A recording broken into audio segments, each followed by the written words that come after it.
चलिए प्रारंभ करते हैं अपन। आज का टॉपिक है भोजन और भोजन में बेमेल आहार।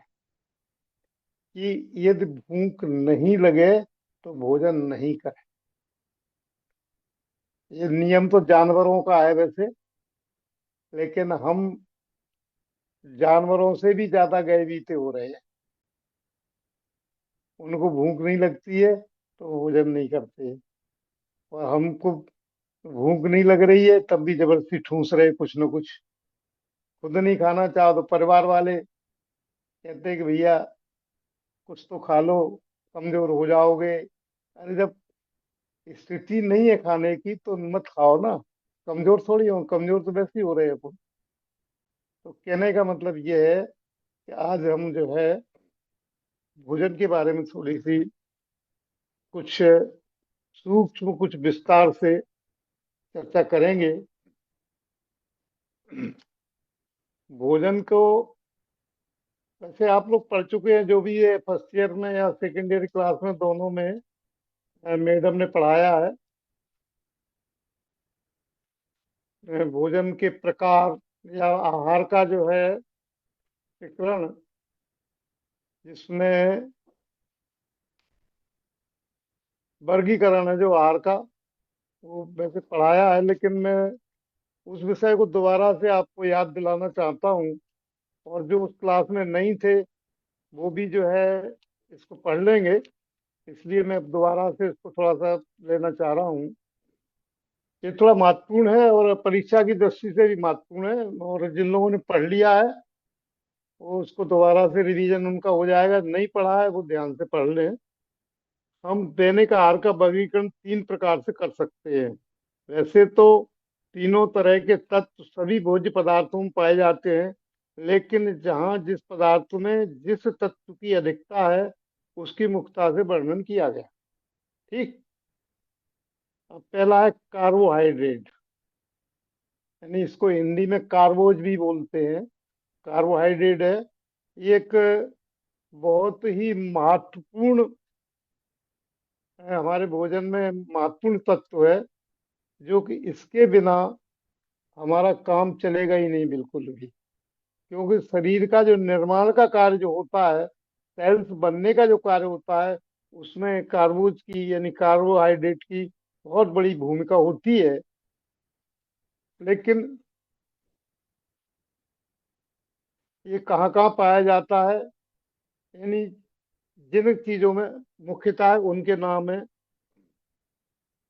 अनाजों में गेहूं, जौ, ज्वार, बाजरा आदि, इनके पाचन का देखो शॉर्ट में है, थोड़ा सा हम इसको करते हैं। गेहूं, जौ, ज्वार, बाजरा आदि जितने भी आपके अनाज हैं वो सभी कार्बोहाइड्रेट के बाहुल्य रहता है। एक वनस्पति में आलू में भी कार्बोहाइड्रेट ज्यादा होता है, लेकिन उसको यहाँ नहीं लेते क्योंकि वो अभक्ष की श्रेणी में आता है। और उसमें प्राकृतिक चिकित्सा में भी उसको निषेध किया गया खाने के लिए। इसलिए आलू में भी कार्बोहाइड्रेट अच्छी मात्रा में होता है, शकलकंदी में भी कार्बोहाइड्रेट होता है। लेकिन वो उसको इसलिए नहीं कि प्राकृतिक चिकित्सा में वो उसमें यूज नहीं करते हैं, क्योंकि उसमें जो है कुछ और इसके अलावा कुछ ज्यादा जीवों की हिंसा होती है, इस वजह से उसको नहीं करते हैं।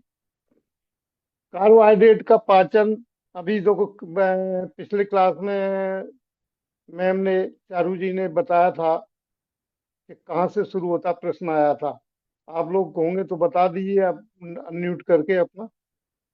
मुख से शुरू हो जाता है ताऊ जी। जी कौन बोले? नाम नाम बोलो, कौन बोले थे आप? पल्लवी जैन। अच्छा, पल्लवी जी बोली, ठीक है, बहुत अच्छी बात है। आप सबको जानकारी में हो गई कि ये जो है पाचन इसका मुंह से शुरू हो जाता है कार्बोहाइड्रेट का। और इसका मैक्सिमम समय पाचन का 3 घंटे है।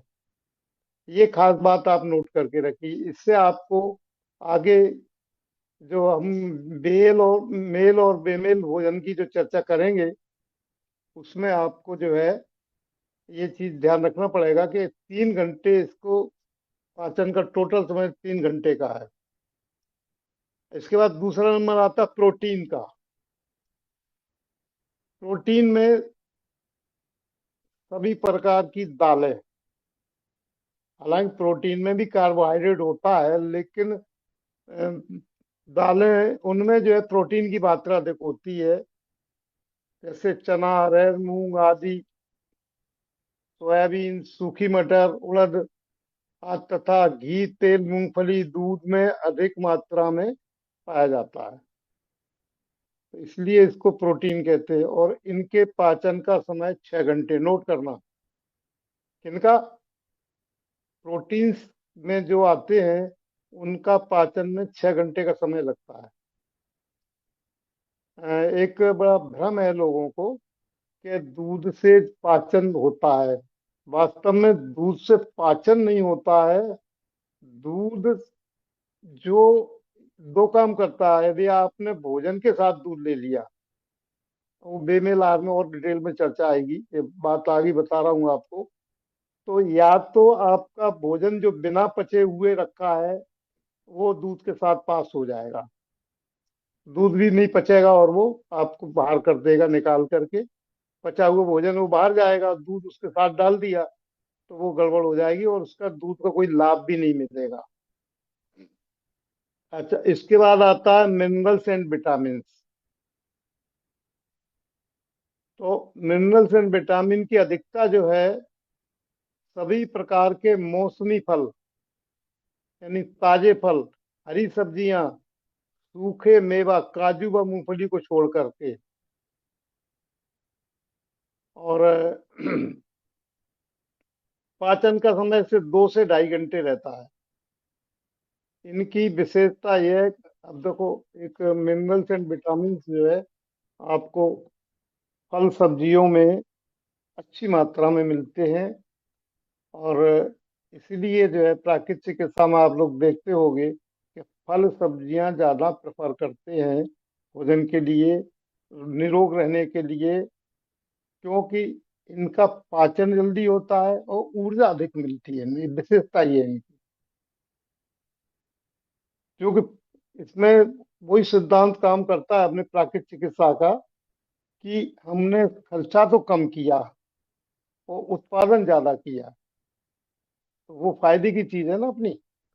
यानी हमने पाचन में शक्ति कम लगाई, हमारा ऊर्जा कम खर्च हुई पाचन में, और उसमें जो ऊर्जा मिली वो ज्यादा मिली। तो जो एक्स्ट्रा ऊर्जा मिलेगी उसका काम होगा हमारे शरीर में जो निरोग के जो बाहरी कारण जो एकत्रित हो गए हैं उनको बाहर निकालने के लिए वो प्रयास करेंगे, और जिससे कि हमको जो है ये लाभ मिलेगा और हम निरोग रहने का अभ्यास करेंगे और निरोग रहेंगे भी, पक्की बात है। देखिए क्या होता है कि कभी कभी जैसे अपन फल उपवास या फलों पे भोजन, रसाहार फलाहार पे रहते हैं, तो कुछ लोगों को दस्त लग जाते हैं, यानी, और वो और वो कहते हैं अरे ये तो गड़बड़ हो गई, ये खाने से तो हमको जो है पेट हमारा खराब हो गया, और हम तो 4 बार गए या 3 बार गए।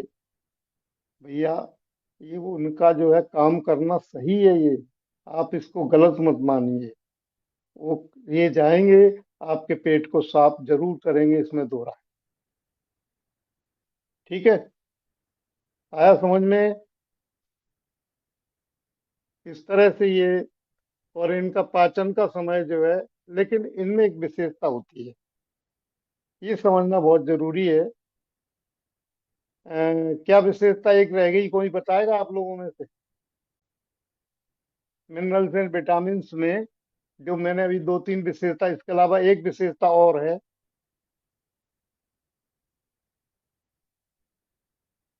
ख्याल में है किसी के में?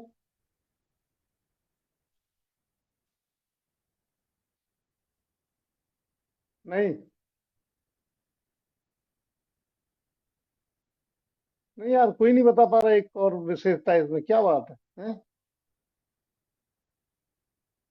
ताऊ जी, ये एल्कलाइन होते हैं, एसिडिक नहीं होते।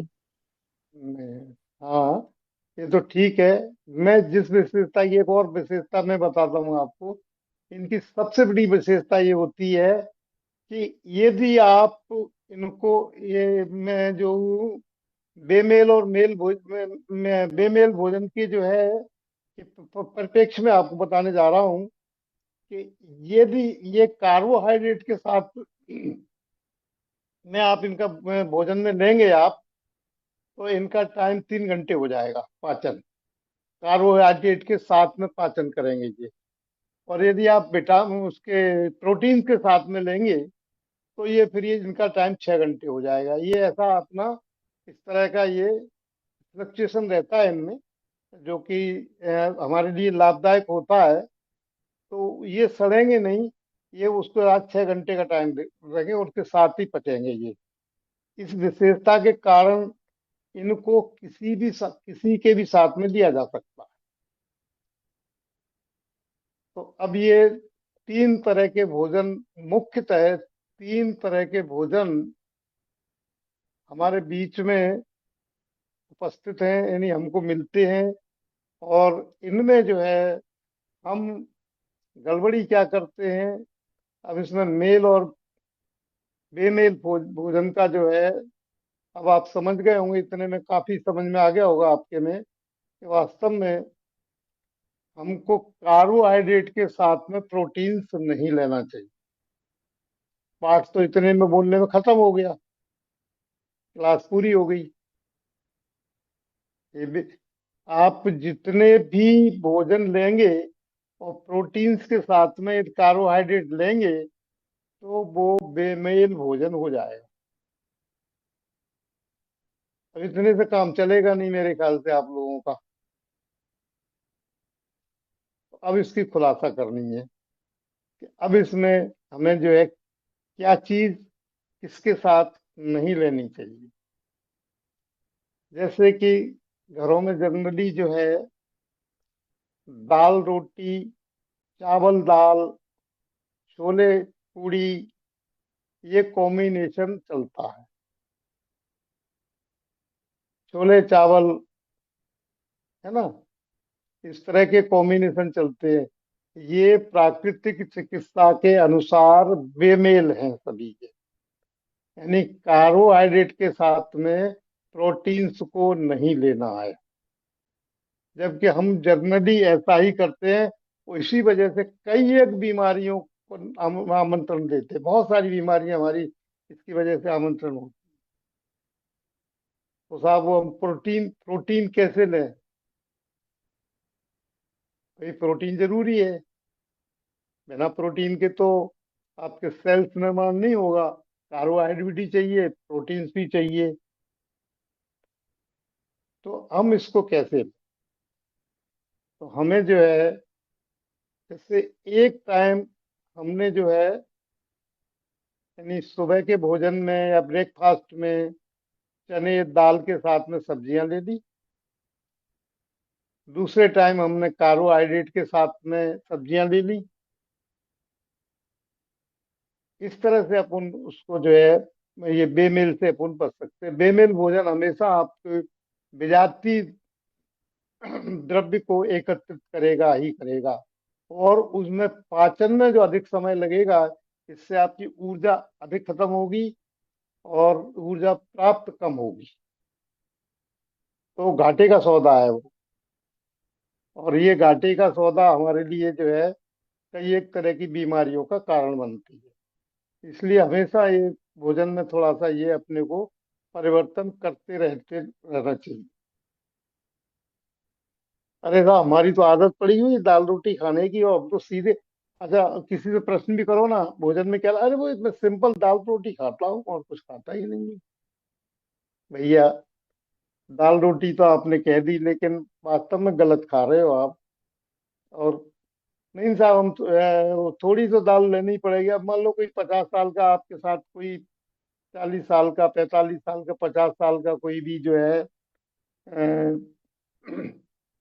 स्वास्थ्य साधक आपके पास आता है, और आप उसको मना करते नहीं साहब थोड़ी दाल तो लेनी पड़ेगी, नहीं तो हमें प्रोटीन कहाँ से मिलेगी। भैया उस उम्र में जितनी प्रोटीन की जरूरत है उतनी प्रोटीन आपको सब्जियों से मिल जाती है। आपके में कार्बोहाइड्रेट में भी जो प्रोटीन्स है वो भी मिल जाती है आपको। आपको जैसे गेहूं आप खा रहे हैं तो गेहूं में कार्बोहाइड्रेट की मात्रा अधिक है, इसलिए उसको कार्बोहाइड्रेट के उसमें रखा गया है। वास्तव में उसमें भी प्रोटीन होती है, ऐसा नहीं कि गेहूं बिना प्रोटीन के होते हो। और हमारे जो ये फूड प्रोडक्ट वाले हैं ना, उनकी तो गजब की बात है, क्या कहें। वो तो गेहूं, उनको गेहूं की कोई आइटम बेचना है तो उसमें कह देंगे प्रोटीन युक्त है। और चना के बेचना तो चना में भी, चना में तो खैर प्रोटीन मात्रा ज्यादा है ही है, तो उनका तो ऐसे ही राग रहता है। आप देख लीजिए, ये बच्चों के लिए फेरेक्स देते हैं, हालांकि वो उसमें अलग से कुछ तेल वगैरह डालते हैं, वो प्रोटीन इस तरह बढ़ाते हैं, लेकिन वो तो गेहूं के दलिए का बनाएंगे, जो जिसका ही बनाएंगे वो सब उसमें प्रोटीन की मात्रा ज्यादा बताएं, को बच्चों को प्रोटीन की जरूरत होती है ज्यादा। तो मेरा मतलब ये है कि इस तरह से ये बेमेल आहार के बारे में जो है आपको जो जानकारी दे रहे हैं, इसके बाद जो है खाद्य अन्न का एक प्रकार से और वर्गीकरण होता है, सात्विक, राजस और तामस। ये पढ़ा होगा आप लोगों ने, ये आयुर्वेद के अनुसार है। आयुर्वेद में सात्विक, राजस और तामस, ये तीन प्रकार के आहार बताए गए हैं। और इन्होंने जो सात्विक आहार बताया है वो सर्वोत्तम बताया है। उसके बाद तामस बिल्कुल ही मतलब खराब बताया, और नहीं, राजसिक भी खराब बताया है और तामसिक भी खराब बताया, दोनों ही भोजन का निषेध किया गया है। और ये सात्विक भोजन का जो है देखते हैं थोड़ा सा इनको, ये अपन सात्विक आहार। इस प्रकार के आहार प्राकृतिक एंजाइम, विटामिन, मिनरल से भरपूर स्वास्थ्यवर्धक होता है।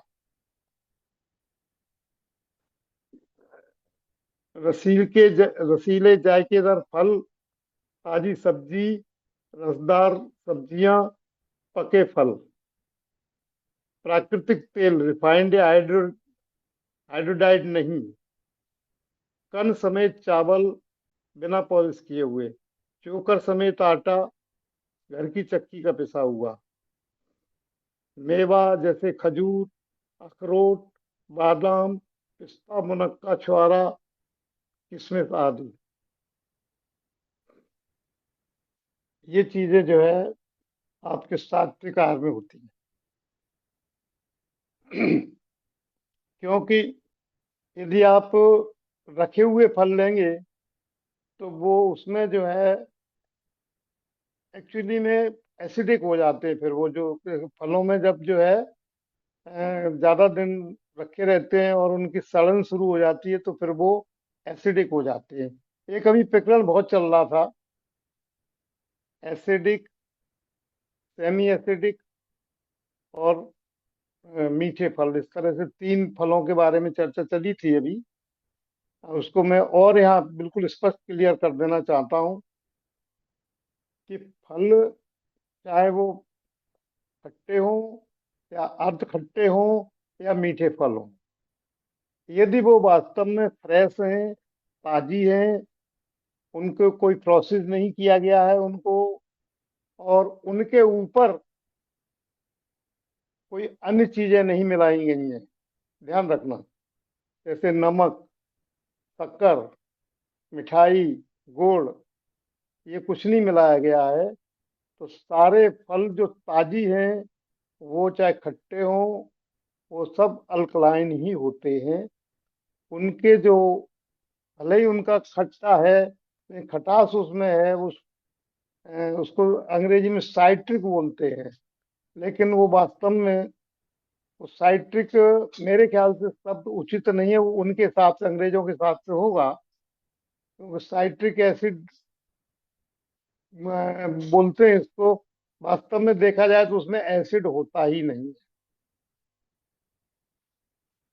ये क्योंकि नींबू खट्टा जरूर होता है लेकिन उसमें एसिड नहीं होता है। लेकिन नींबू में यदि आपने नमक मिला दिया तो वो जो है आपका एसिडिक हो जाएगा। इसलिए किसी भी फल को अपने को जो है सिर्फ, तो मैं बात को थोड़ा सा बीच में चूक गया हूँ। यानी वो आप फ्रेश लें फल, और उनको जो है किसी भी तरह की, कोई भी किसी तरह का कुछ भी ना उसमें मिलाएं। और तो फिर निश्चित तौर पे वो हमें लाभकारी है, और हमारे लिए सारे फल अल्कलाइन ही हैं। उनके रिजल्ट्स हमारे अल्कलाइन ही रहेंगे, एसिडिक नहीं रहेंगे। और इस तरह से हम ये जो है इससे बच सकते हैं। एसिडिक और अल्कलाइन क्या होता है ये मैं पहले बता चुका हूँ वैसे एक बार किसी क्लास में, हो सकता लास्ट ईयर बताया हो, मुझे ध्यान नहीं है।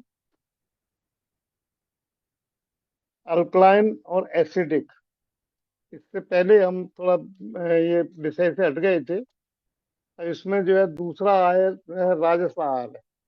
ये हाँ, सात्विक आहार में हरे नारियल का दूध है, सूखे गोले का दूध है, सोयाबीन का दूध है, तरबूज, खरबूज, ककड़ी आदि के बीजों का दूध है, भाप से पके हुए उबले हुए अन्न तथा ताजी इडली ढोकला आदि, गाय का दूध, दही, छाछ, पनीर, घी।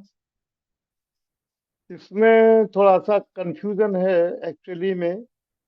ये उसमें उन्होंने दिया है आयुर्वेद में, लेकिन प्राकृत में थोड़ा सा इसके जो है कुछ जैसे अधिक मात्रा हो जाती है तो उसमें ये नुकसान यानी लाभकारी की जगह हानिकारक हो सकता है।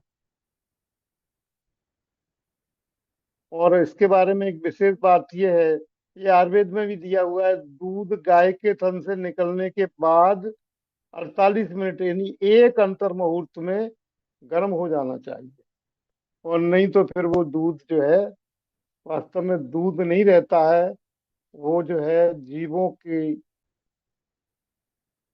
कलेवर हो जाता है।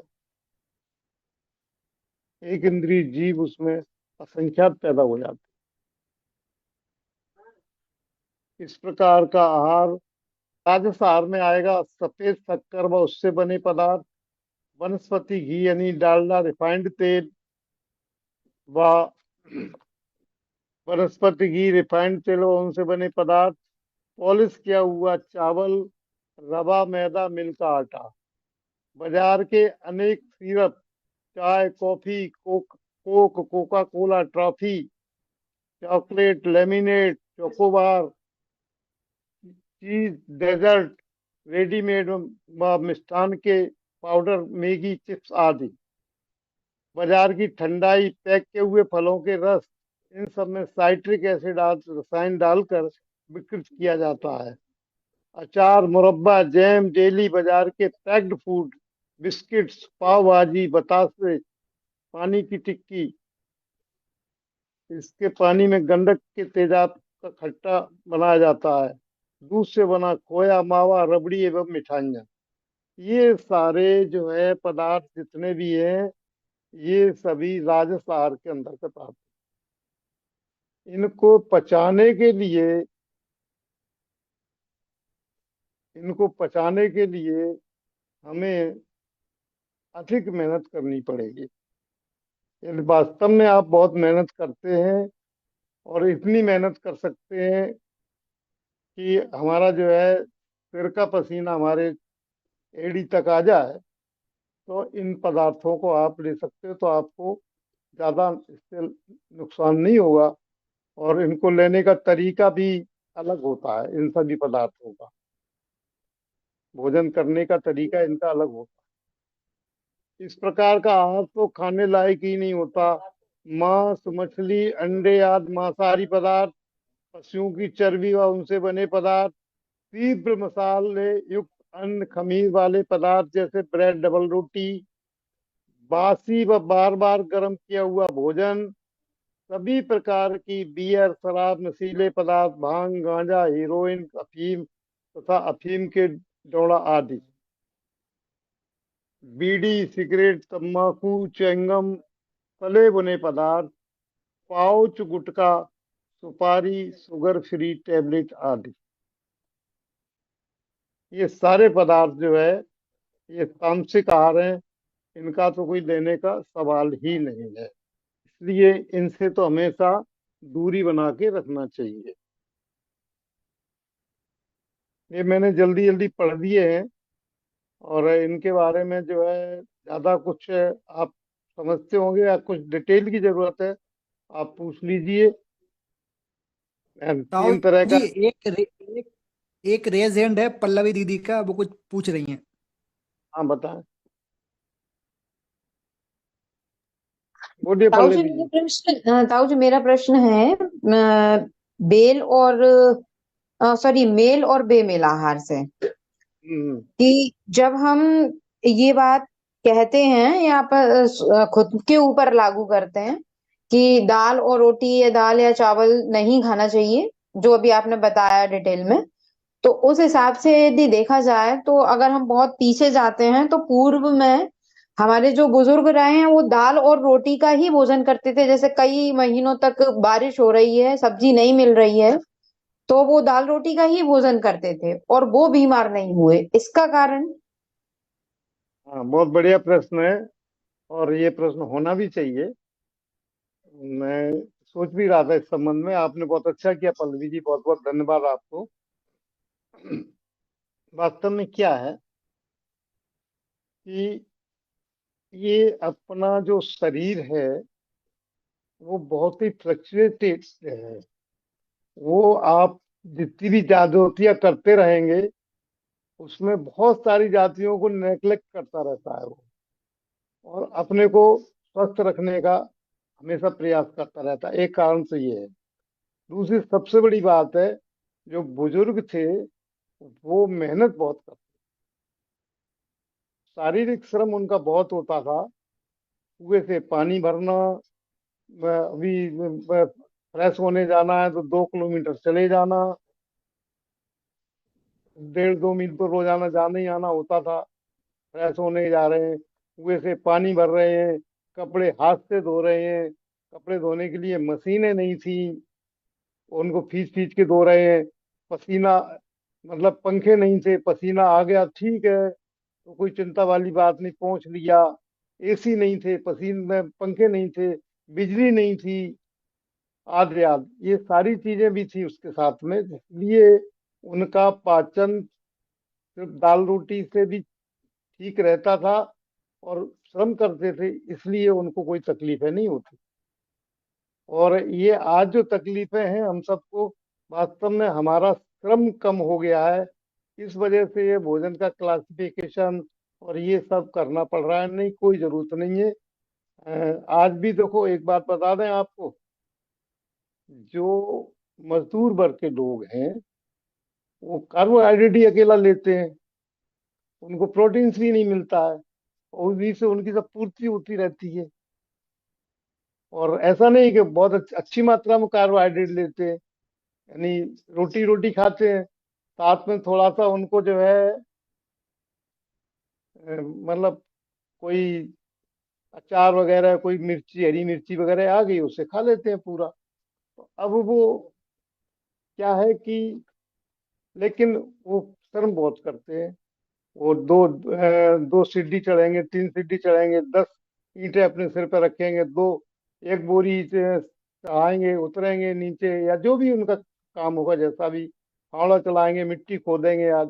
उस श्रम के कारण उनका सब हजम हो जाता है। उनमें जो बीमारियां होती हैं, यानी जो मजदूर वर्ग में उनमें बीमारियां होती हैं, उनके जो है विषण की वजह से। व्यसन मतलब जैसे तम्बाकू खाते हैं, पुड़िया खाते हैं, बीड़ी पीते हैं, शराब पीते हैं, इनकी वजह से उनको बीमारियां होती है। वास्तव में देखा जाए, यदि जो मजदूर इन चीजों पे, व्यसनों में नहीं पड़ा है, वो 10 पैसे भी कभी बीमारी के लिए खर्च नहीं करता है।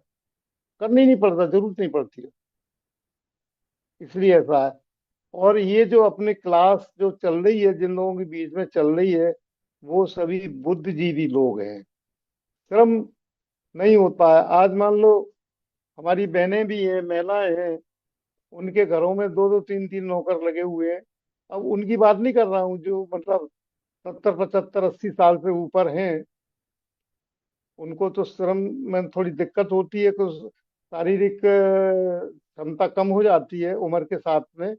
लेकिन जो 30 35 40 50 साल के हैं, उनके घरों में भी कुछ तो काम करना नहीं चाहते हैं, कुछ स्टेटस भी चाहिए। आजकल बड़ी समस्या है इसकी, एक बात पे मैं डालना चाहता हूँ। वैसे ही तो लड़कियां कोई तैयार नहीं होती हैं। किसी के माँ बाप के साथ में जो रहता है लड़का, उसके साथ में, और उनके घर में ये मान लो जब बर्तन बाली और ये नहीं है, तो वो फिर कैसे भी तैयार नहीं होती है। तो इस स्थिति में जो है हम श्रम नहीं करते हैं, और फैसिलिटीज इतनी ज्यादा हैं कि जरा सी भी पसीना नहीं निकलने देते। एसी कार, एसी रूम, अब तो किचन भी एसी बनने लगे लोगों के, और बाथरूम तो बहुत सारों के आपको एसी मिल जाएंगे। और एसी नहीं तो पंखे तो लगे हुए हैं। तो आप इसमें जितना सोफेस्टिकेटेड हम होंगे, उतनी हमको बीमारियां ज्यादा होंगी। और जितने आप हार्ड एंड फास्ट होंगे, वैसे मेरा अपना अनुभव है, गर्मी पड़ रही हो, आप लेट जाइए, सोना है आपको, और पंखे भी नहीं चलाएं, आप पंखे ही बंद कर दें। थोड़ी देर में गर्मी की वजह से पसीना आएगा, और 10 15 मिनट बाद उस पसीने के बाद आपका शरीर पूरा ठंडा हो जाएगा, आप आराम से सो जाएंगे। फिर रात को पसीना आ रहा है कि नहीं आ रहा है, कुछ पता ही नहीं लगेगा आपको। लेकिन हमने आदत अपनी खराब कर रखी है, इसलिए ये सारी बातें हो। इसलिए फिर कहते कि अच्छा ऐसा नहीं है तो भाई भोजन को बदलो। भाई, हम पाचन नहीं कर सकते तो भोजन को बदलो। ठीक है ना?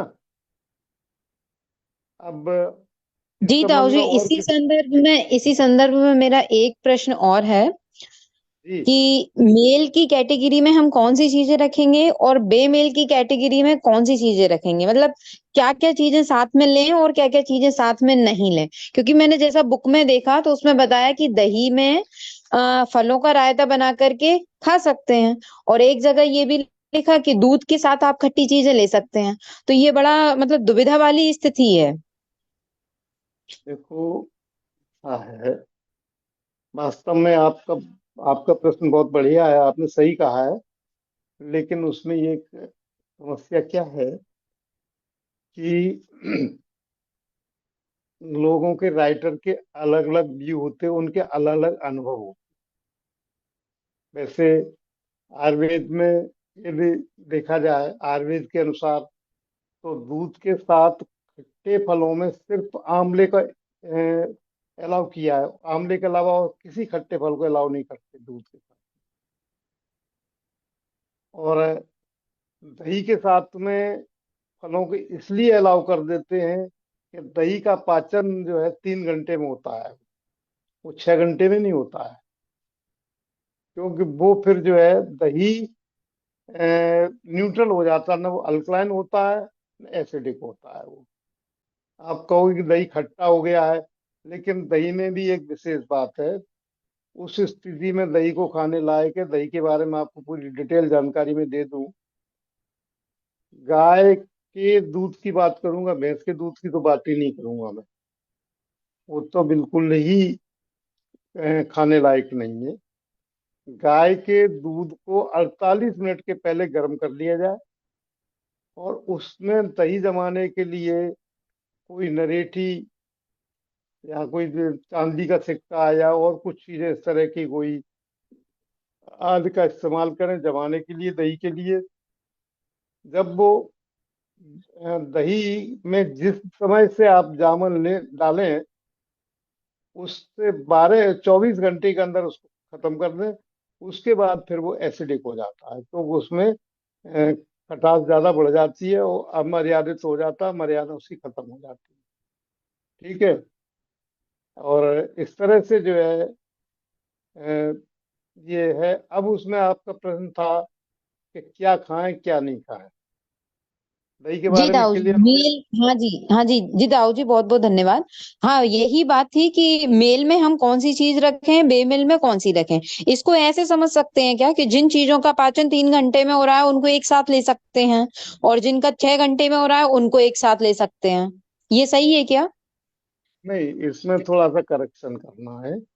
जी।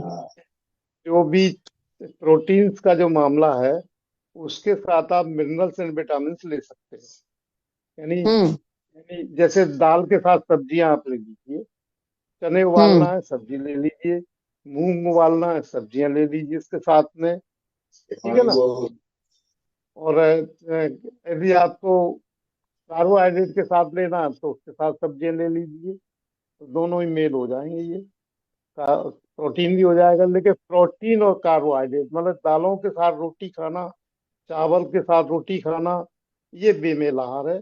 लेकिन एक बात मैं और कह चुका हूँ कि इसमें भी कभी कभार, यदि आप देखो, रूल तो नियम तो एक ही होता है, लेकिन फिर भी हमारा शरीर जो है वो 200 टाइम तक की ज्यादा होती है सहन करने का, 200 टाइम्स तक। तो इसलिए जो है, यदि हम कभी कभार यदि इस तरह का भोजन ले भी लेते हैं, लेकिन फिर उसका लेने का तरीका होना चाहिए। और एक्स्ट्रा मतलब यानी जैसे नियम है कि हमको जो है आधे पेट भोजन, चौथाई पेट पानी और चौथाई पेट हवा के लिए छोड़ना चाहिए। यदि हम ओवर डाइट करेंगे तो निश्चित तौर पर हम उसमें बीमार होंगे और हमारे विजाती तक बढ़ जाएंगे। वास्तव में होता क्या है कि जैसे हम कोई भी स्वादिष्ट बनाते हैं, और जनरली जो स्वादिष्ट भोजन बनता है वो बेमेल आहारी होता है लगभग, तो उसको हम ज्यादा मात्रा में खा जाते हैं, या लो बस कभी ज्यादा में खा जाते हैं कि बच गया क्या करें। अरे भैया, बाहर डस्टबिन बनी हुई है हर मोहल्ले में, हर जगह। जानवरों के लिए उनका हिस्सा उनको डाल दो। आप अपने पेट को डस्टबिन क्यों बना रहे हैं? उसमें जो है आप नगर पालिका का कचरा क्यों बना रहे हो उसको, पेट को अपने को? कोई ठूस लो, मैंने बच गया, अब इसको कहाँ फेंकेंगे, ठूस लो। ऐसा नहीं करना चाहिए। तो इस तरह से जो अपन आहार लेंगे तो वो बिल्कुल आप एक ही चीज ले रही हैं, फिर भी वो ओवर, आप सिर्फ सब्जियां सब्जियां ले रही हैं, फल ले रही हैं, वो भी यदि ओवर डाइट होगा तो वो भी आपको हानिकारक हो जाएगा। नहीं साहब, हमने तो सिर्फ फल सब्जियां ली थी और कुछ लिए ही नहीं, फिर भी हम ठीक नहीं हो रहे। तो क्यों? कारण देखो, उसमें कारण यही है कि हम जो है ओवर डाइट कर रहे हैं। एक आदरणीय बाल ब्रह्मचारी पंडित सुमन प्रकाश जी ने एक जेनोपैथी के लिए उन्होंने अपना एक स्लोगन दिया है, और उसको भी हम लोगों को बताते हैं। नो ओवर डाइट, और ओवर डाइट और no fast diet, no fast eating, no over eating. Deep रिश्वत और ब्रीथिंग। लेने। और गहरी लंबी सांस लें। हाँ, गहरी संविधान वो हिंदी में है, डीप ब्रीथिंग। अंग्रेजी में। तो मेरा कहने का मतलब ये है कि ये जो है, आप इस तरह के नियम रखेंगे तो ये सारे नियम जो हमने बताए आपको, ये हेल्प भी हो जाती है। मेल बेमेल का भी रट्टा खत्म हो जाता है। नहीं साहब, वो अब है क्या, असल में क्या है वो, अ, वास्तव में जो प्रैक्टिकल जो मैं देखता हूँ वो क्या होता है कि आज संडे है, चलो आज छोले चावल बना ले। रोज तो बनते नहीं छोले चावल, है ना। तो अब वो ओवर ओवर खा लिए। अब अपने गलती क्या कर दी, ओवर ईटिंग कर दी। लेकिन दोष किसको दे दिया? छोले चावल को, या चावल को ही दे दिया दोष। अब चावल का दोष है ही नहीं है, वो तो खुदगल है, उनका क्या दोष होगा? दोषी होते ही नहीं है। लेकिन नहीं साहब, हमने चावल खा लिए थे इसलिए आज हमारा पेट भारी हो रहा है। ये नहीं कहा कि उसके साथ हमने शक्कर खा ली थी, उसके साथ हमने दूध में ले लिया था, उसके साथ हमने दही में ले लिया था। ये कुछ नहीं, और अधिक मात्रा में खा लिया। इसलिए जो है वह गलती कहीं होती है और अपन दोषारोपण किसी और पे कर देते हैं और संतुष्ट हो जाते हैं उससे, भी ये ठीक है, ऐसा हो गया। तो भाई जो है सीधी सी बात ये है राहुल जी, एक और रेज हैंड है। स्मिता जी, कि बोलिए आप। जय जिनेन्द्र ताऊ जी। जय जिनेन्द्र। ताऊ जी, मेरा ना एक्सीडेंट हो गया है, तो पैर में टांके डले हुए हैं और स्वेलिंग भी है, तो मैं कैसा भोजन खाऊं और अभी नींबू खा सकते कि नहीं? मैं कब हुआ था एक्सीडेंट, आप थोड़ा पैर की जानकारी। फोटो भेज अभी राहुल जी को। 12-15 दिन हो गए हैं, आज टांके निकल गए हैं। तो उनमें क्या तकलीफ है अभी कि नहीं है? बहुत ज्यादा तकलीफ है अभी। अभी भी तकलीफ है 15 दिन बाद भी? हाँ, वो एक्चुअली ज्यादा ही हो गया था, पैर में बहुत ज्यादा वो हो गया है, तो स्वेलिंग भी है और टांके जो निकले हैं उसके अंदर मांस काटा उनने, फिर टांके डले हैं, मांस फट गया था। खैर वो तो खैर उनका बिजनेस है, वो कोई बात नहीं है। और हमरे पास विकल्प है होते हुए भी अपन नहीं कर पाते, वो एक अलग बात है। देखिए, हमारे हिसाब से तो 15 दिन के अंदर ठीक हो जाना चाहिए था, इतना टाइम नहीं लगना चाहिए था। हाँ, और स्वेलिंग बशर्ते, नहीं जा रही है ताऊ जी। हाँ, बशर्ते आप प्राकृतिक डाइट शुरू कर देती तो। ऐसी स्थिति में हमें पूर्णतः फल सब्जियों पर रहना चाहिए। जी। कोई भी इसके अलावा, फल सब्जियों के अलावा कुछ नहीं रहना चाहिए। और जब फल खाओ तो फल खाओ, सब्जियां खाओ तो सब्जियां खाओ। ठीक है। और क्योंकि अब टाके लगे हुए, चलना फिरना तो हो नहीं रहा होगा, जी, बेड रेस्ट है अभी। बेड रेस्ट है, तो बेड रेस्ट में आप अन्न कैसे पचा लेंगे ये बताओ? जी। नहीं, खैर अन्य तो मैं मतलब जेनोपैथी जैसा ही भोजन कर रही हूँ, लिक्विड लेती हूँ, नारियल पानी वगैरह, फ्रूट्स वगैरह, और नहीं, दाल लगा तो थोड़ा हल्की बुल्की खिचड़ी। तो खिचड़ी थोड़ी हुई जेनोपैथी। मतलब वो तो बिल्कुल ही बेमेल हो गया, उसमें दाल भी है और चावल भी है, दोनों ही चीजें हैं। हाँ, उनका पर वो उनका शुरू से भोजन सब लोग पाक, हल्का कहते हैं, तो नहीं, अब हैबिट में है कहने को अभी। हाँ। कहने को तो कुछ भी कहते हैं। आप भोजन में जो है अभी भी कुछ नहीं बिगड़ा है। आप जल्दी ठीक होना चाहें तो सिर्फ फल सब्जियों पे आ जाइए। जी। और वहाँ जो है लोकली जहाँ सूजन है, जी। वहाँ थोड़ा जो है ठंडे पानी की सिकाई करें बर्फ से।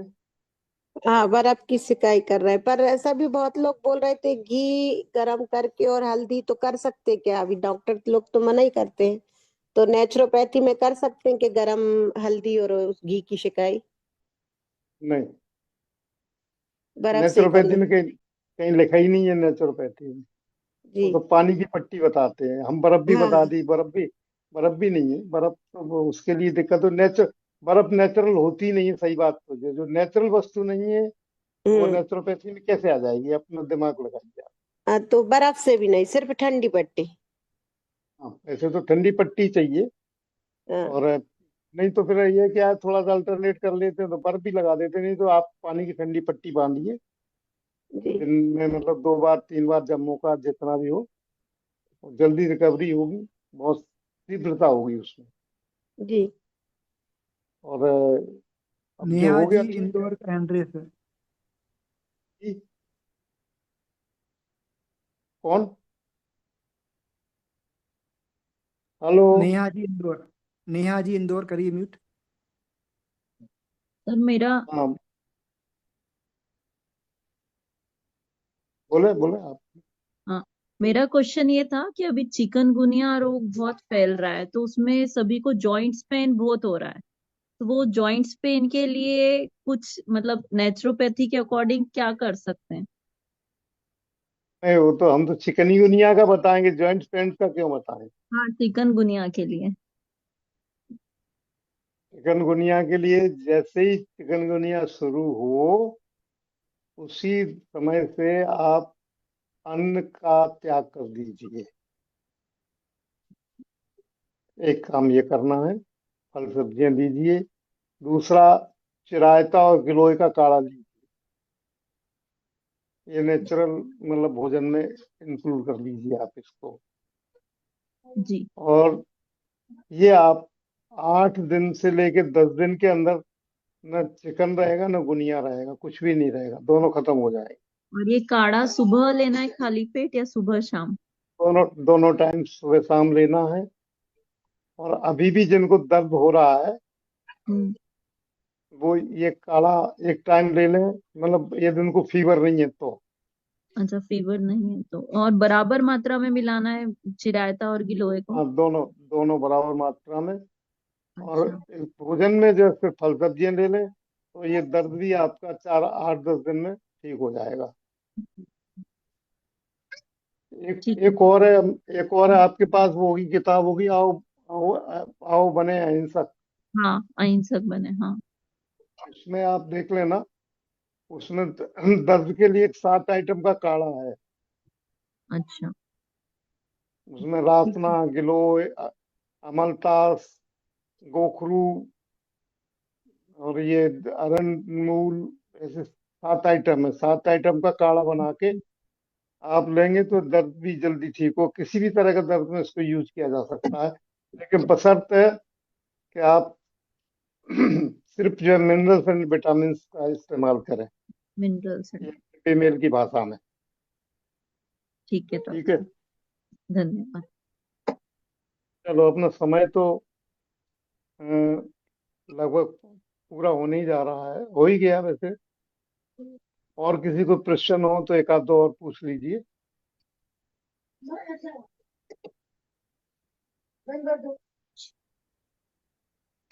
हम्म।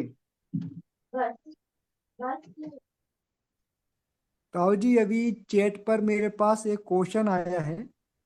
हम्म। उनने बोला है कि पीसीओडी के लिए क्या करें। ये पीसीओडी क्या होता है, पहले ये तो बताओ।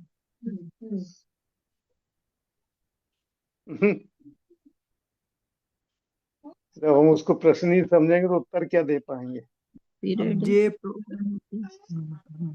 पल्लवी दीदी बताएंगी। PCOD polycystic ovarian disease. भैया देखो, ऐसा है, ये ये अंग्रेजी में जो लोग हैं ना, दवाइयाँ कुछ भी नाम रख देते हैं।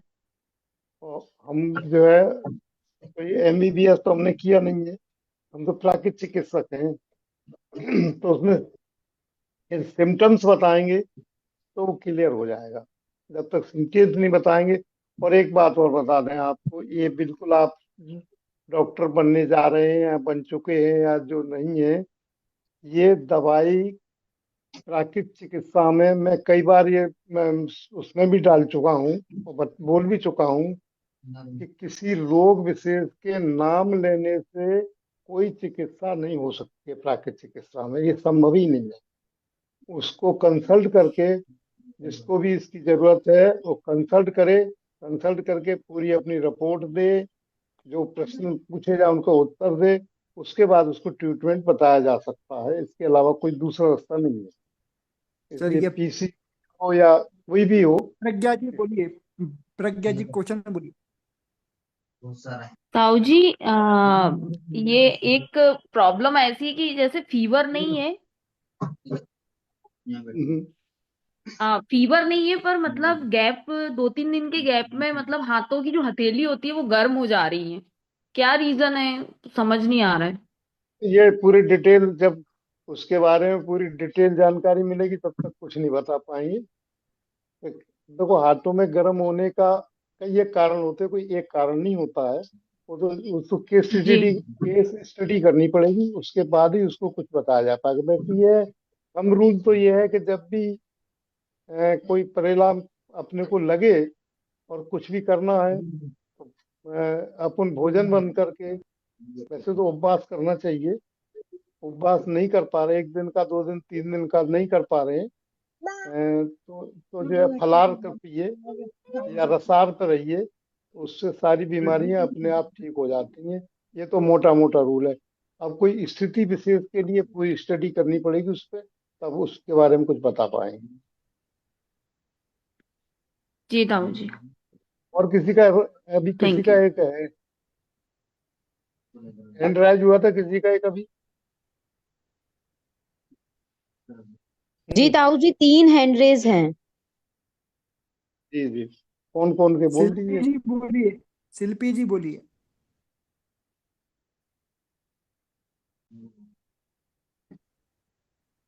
अच्छा, शिल्पी जी। जय जिनेन्द्र ताऊ जी, जय दिन बेटा। ब्रेस्ट फीडिंग कराने पर चिरायता ले सकते हैं?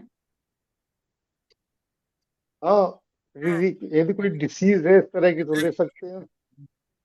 जैसे हाथ और पैरों में डिसीज, दर्द रहता है और फिर बेबी को कोई नुकसान नहीं होगा? चिरायता गिलो थोड़ा गर्म रहता है। देखिए प्राकृतिक चिकित्सा में कोई चीज गर्म ठंडी नहीं होती। एक बात, यदि फीवर हाँ, रहता है क्या, नहीं फीवर नहीं है, हाथ पैरों में दर्द रहता है, सिर में दर्द हो उसमें तो। नहीं नहीं, उसमें चिरायता नहीं लेना चाहिए। नहीं, अभी ये आपने बोला था फीवर ना है। कि जैसे हाथ पैरों में दर्द है तो मैंने चिरायता गिलो का मैंने काढ़ा ले सकते। मैंने क्या कहा था कि चिकनगुनिया के चिकनगुनिया लिए। से, हाँ, हाँ, हर जगह, हर जगह हर चीज थोड़ी है वो अप्लाई होगी।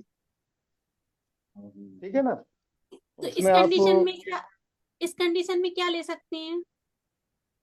वही है, पूरी केस स्टडी करनी पड़ेगी। वैसे तो हम रूल हमने आपको बता ही दिया है। हाँ, आप थोड़ा सा जो है, अब देखो एक्चुअली में क्या है कि वास्तव में एक बड़ी भारी दिक्कत है ये, कि हम जिस परिवेश में जीवन यापन कर रहे हैं हाँ, वहाँ जो है प्रमुखता एलोपैथी की है, वो उनके रूल्स की है। वो उन्हीं के रूल्स के आधार पर हम अपनी एक एक थिंकिंग बना लेते, सोच बना लेते हैं हम लोग, और उसे पीढ़ी दर पीढ़ी ऐसे ही चलता आ रहा है। तो उस वजह से जो है हम प्राकृतिक चिकित्सा करने में बड़ी दिक्कत महसूस करते हैं। वास्तव में प्राकृतिक चिकित्सा सरल है, बाकी सब चीजें बहुत कठिन है, क्योंकि हाँ प्राकृतिक सरल भी है चिकित्सा, और जड़ से खत्म कर देती है बीमारी को। नहीं वो ठीक है, प्राकृतिक चिकित्सा का आपको कोई सामान लेने नहीं जाना पड़ेगा। और एलोपैथी हो, होम्योपैथी की हो, आयुर्वेद हो, सबसे दवाइयां लेने जानी पड़ेंगी आपको। जैसे आपने थायराइड के लिए धनिया जीरा और सौंफ बताया था, तो बिल्कुल अभी से बताया। ले सकते हैं? बच्चा अभी 2 ढाई महीने का है ये तो थायराइड ले की सकते। प्रॉब्लम है क्या? हाँ, 25 mg अब की टेबलेट चलती है। तो टैबलेट ले लेती है तो इसी को लेने में क्या तकलीफ है जी, बताओ। नहीं, ठंडी का मौसम है, ठंडा तो नहीं रहेगा बस, इसलिए हम तो देखो टैबलेट बंद एक, करना चाहते हैं। बार जब बार मैंने कहा आपसे कि कोई चीज ठंडी नहीं होती है, कोई चीज गर्म नहीं होती है। ठीक है ना। शीतल जी, अब शीतल जी का आप क्वेश्चन पूछिए, शीतल जी। एक बात और बता दें आपको। आप देखो, मैं उसमें थोड़ा बुरा नहीं मानना, प्राकृतिक चिकित्सक से तो पूछते हैं कि ठंडी गर्म ये वो, और एलोपैथी वालों से कभी पूछा जाता है कि आपकी दवाइयों की साइड इफेक्ट क्या है? जो थायराइड की गोली दे रहा है, उस डॉक्टर को फीस दी आपने, और फीस देने के बाद उससे कभी पूछा आपने कि आपके साइड इफेक्ट क्या है ये? आप पूछ के देखो ना एक बार उस डॉक्टर से भी, ये साइड इफेक्ट तो बताइए आप मुझे। और ये 2021 में कानून पास हुआ है अपने देश में कि जो डॉक्टर जो टैबलेट लिख रहा है उसको उसके साइड इफेक्ट बताना उसकी जो है कानूनी जिम्मेवारी है। ऐसा नहीं कोई उससे गलत से पूछ लग रहे गई, हो। इसको लग गई था पलंग की। तो कुछ लेकिन नहीं ये किया क्या था, है कि ये भ्रांतियां हैं दे गर्म दे ठंडे होने की। वो पलंग की ये हड्डी नाक पे इधर इधर लगी। अगला सेशन जब भी होगा तो मैं भ्रांतियों पे चर्चा करूंगा। मैं, भ्रांतियां बहुत भरमाती हैं, उससे हमारे को बड़ा नुकसान होता है। अभी समय भी नहीं है, समय। ठीक है, अब तो किसी को कोई प्रश्न है नहीं, अपन अब विराम लें क्या? जी जी, प्रणाम ताऊ जी, जय जिनेन्द्र। जय जिनेन्द्र। सभी को हाँ, जय जिनेन्द्र। आप 1 मिनट, प्रश्न है मेरा ताऊ जी। हाँ, और अच्छा बगानी। हाँ, आप ताऊ जी, जैसे छोटे बच्चे रहते हैं, जैसे 5 साल की उम्र से यदि उनको सर्दी जुकाम हो जाए, तो क्या उनका भी अनाज क्या बंद करना चाहिए? जैसे छोटे बच्चे हो गए, टीनेजर्स तक तो ठीक है, 16, 14, 15 साल तक तो वो भी मैनेजेबल है। क्या उनके भी देखिए, धान जैसे 5 साल की उम्र के बाद क्या अनाज बंद कर देना चाहिए? तो कुछ समय के लिए बंद कर देना चाहिए इनको, फल सब्जियों के जूस और फल सब्जियां दीजिए आप, कोई दिक्कत मतलब नहीं। मैं तो इससे चक्कर में भी प्राकृतिक चिकित्सा में तो ये है कि आप उनको बाहर का दूध, चाहे गाय का हो चाहे भैंस का हो, माँ के दूध के अलावा कोई दूसरा दूध नहीं देना चाहिए बच्चों को। लेकिन ये बात गले नहीं उतरती लोगों के। तो क्या देना चाहिए? माँ के दूध के नहीं दे रहे तो बाजार का दूध क्या देना चाहिए? अब माँ का दूध पर्याप्त नहीं है, बड़े हो गए बच्चे, मान लो 1 साल का बच्चा हो गया है, तो उस स्थिति में हमें उनको फलों का जूस, फलों का रस और मैश किए हुए भोजन का, आप इसमें किताब में पढ़ लेना बच्चों के लिए क्या क्या देना है उनका, जो है आप घर में ही भोजन कैसे तैयार कर सकते हैं, पौष्टिक आहार, ये सारा डिटेल अपनी इस पुस्तक में दिया हुआ है। सिर्फ 3 पेज है, 3 पेज पढ़ने में कुछ ज़्यादा टाइम नहीं लगेगा आप लोगों को। और यहाँ ज्यादातर अपने जो है बहनें बहुएं ही हैं, बेटियां हैं, और तो कोई है नहीं। जेंट्स शायद एक आध दो लोग हैं कोई। तो मेरा कहने का मतलब है कि आप उनको पढ़िए और आप उसके हिसाब से अपना एटीट्यूड बनाइए, और उसके हिसाब से आप अपने आने वाली पीढ़ी को समझाइए। ये बहुत बड़ा काम होगा हमारे राष्ट्र के लिए, हमारे जैन धर्म के लिए, और आप सब हम के लिए। हम अवक्त से बचने के लिए प्रयास कर रहे हैं, आप लोग भी हमें सहयोग करें इसके लिए। आप तो एक ताऊ जी, तो क्या उन जैसे 5 साल के बच्चे को यदि किसी भी आप 5 साल से अपने काउंट करें, और जो भी उम्र तक आप लें, तो उसमें हॉट फूड बाथ कार्यकारी रहता है, जैसे सर्दी और में हॉट फूड बाथ। हाँ, देखो एक बात और बता रहे हैं आपको, हम्म। प्राकृतिक चिकित्सा में ये हॉट फुटबाथ या गर्म ठंडा स्नान है, ये वो है, ये सारी चीजें जो है आपको, यानी टोटल जो फायदा होगा उसका 20% फायदा में ये रहेगा, इनसे लाभ होगा, और 80% लाभ होगा डाइट से। जी। आपको डाइट चेंज करनी चाहिए। ये तो सहायक रहते हैं, इसमें दो राय नहीं है। हॉट फुट बात दोगे कोई दिक्कत नहीं, बहुत अच्छी बात है, ये सर्दी जुकाम में दे सकते हो, कोई दिक्कत नहीं है। ऐसा तो ये है कि मैं ये एक बड़ा, थोड़ा सा उल्टा लगता है लोगों को, है सीधा वो, जैसे किसी को सूखी खांसी हो रही है भाई दी वे, तो उसके उसके चेस्ट के ऊपर ठंडे पानी की पट्टी बांधते हैं और उसको नींबू पानी नियमित देते हैं, फल सब्जियां बंद कर देते हैं, तो 3 4 दिन में वो खांसी हमेशा के लिए ठीक हो जाती है। और नहीं तो बरसों चलती है, लोगों की खांसी बरसों चलती देखी गई है। खाली एक टैबलेट, थोड़ा बंद हो गया, 3 दिन बाद फिर शुरू हो गई, 5 दिन बाद फिर शुरू हो गई, 2 दिन बाद फिर शुरू हो गई, फिर टैबलेट ले ली फिर बंद हो गया। तो एक्चुअली में क्या है कि हम लोग प्राकृतिक जीवन यापन के लिए प्रयास करें तो ये सारी चीजें हमें दिक्कत नहीं आएंगी। वैसे तो ये है कि ये घरेलू दवाइयां हैं, दवाई क्या कहें, भोजन है, उसमें थोड़ा परिवर्तन कर दे। मान लो कि इस तरह की कोई किसी को इन्फेक्शन वगैरह हो रहा है, तो उसमें हल्दी में जो है, हल्दी का इस्तेमाल कर ले, हल्दी पाउडर भोजन में, कच्ची हल्दी या उबली हल्दी डाल दें भोजन के साथ में, थोड़ी मात्रा बढ़ा दें, तो उससे भी बहुत जल्दी लाभ होता है। हल्दी है, अजवाइन है, ये सब एंटीबायोटिक है। और बाजार के जो केमिकल वाले एंटीबायोटिक है, इन्हीं चीजों से बने हुए हैं, देखो उसमें अन्य केमिकल मिला देते हैं तो वो सब गड़बड़ हो जाती है। आप डायरेक्ट लीजिए एंटीबायोटिक, काली मिर्च है, हल्दी है, आपका अजवाइन है, गिलोय है, चिरायता है, ये सारी चीजें एंटीबायोटिक, और इन्हीं से पूर्व में इलाज होता रहा, पहले भी आयुर्वेद वाले इन्हीं से करते थे, इन्हीं जड़ी बूटियों से करते थे। होते थे ठीक, तो कोई दिक्कत नहीं।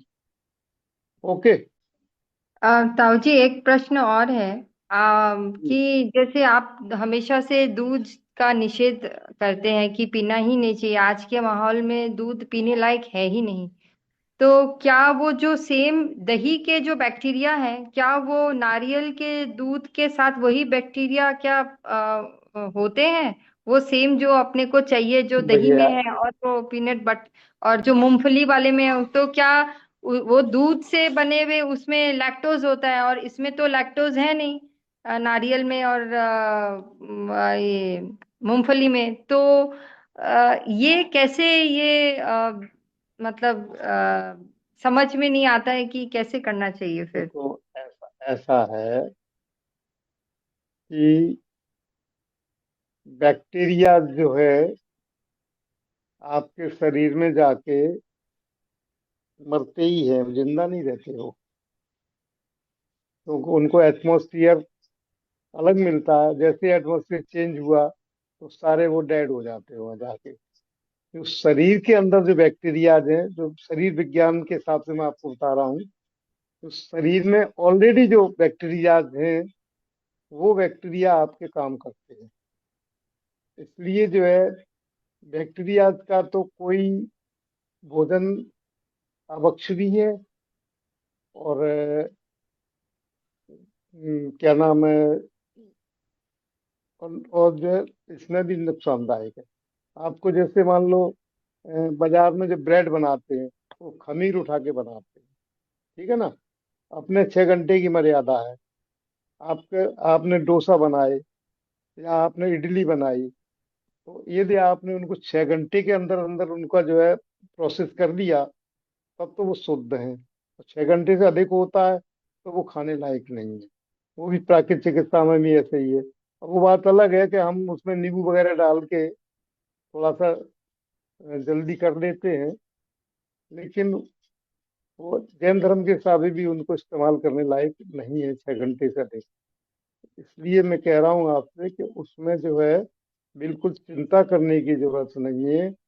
लैक्टोज वगैरह या जो कुछ भी नाम दिए गए हैं वो सभी जो है आपको सभी फलों में, सभी तरह के जो है जूसों में, जो भी जितने भी प्राकृतिक भोजन सब में आपको भरपूर पोषण मिलेगा।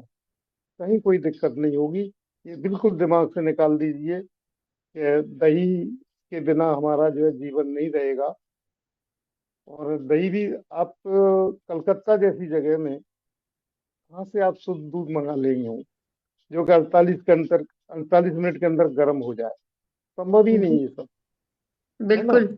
जी आप तो इसलिए वो हमारे लिए तो अवक्ष है। और अवक्ष खाएंगे तो वो अपना जो है जैन धर्म का फार्मूला मिला लो, असाता कर्म का बंद होगा, असाता कर्म उदय में आएगा, वो जो है वो फिर वही हमें परेशानी होगी। ठीक है ना।